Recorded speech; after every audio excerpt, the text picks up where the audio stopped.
Hi, welcome to another technical analysis video, and in this video we're going to be covering trends and trend lines. So please watch till the end of the video because I'm going to be showing you how to draw them. Trend lines basically help us to identify and confirm a trend, and they also help us to identify support and resistance levels.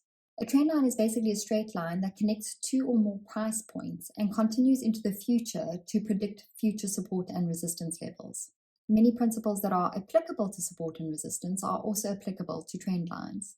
If you want more information on support and resistance, please go back and watch our previous video on support and resistance. The link will be in the notes below.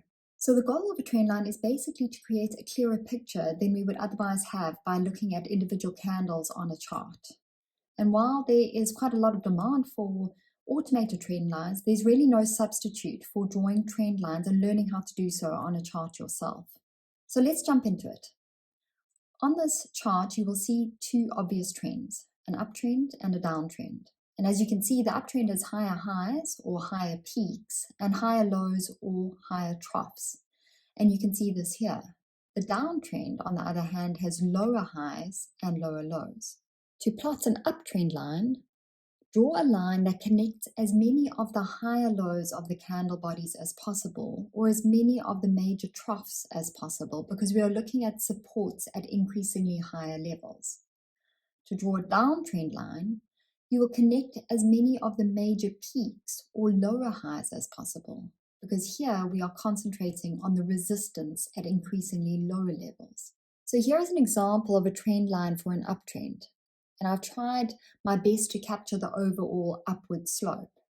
And as you can see, some of the candlesticks don't touch the line, while others cross through it. And trends rarely move in a neat straight line, so varying degrees of overlapping candles are okay. Now, you don't need as many points of contact as I have here. You can draw a trend line using only 2 points of contact and a third to confirm that this is indeed a trend.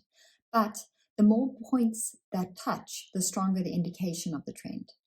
Now, most trading platforms have trend line drawing tools, and I'm using ArbiTrade's trading platform just because I find it very easy to use and it's got a very clear chart and it's easy to see what I'm talking about.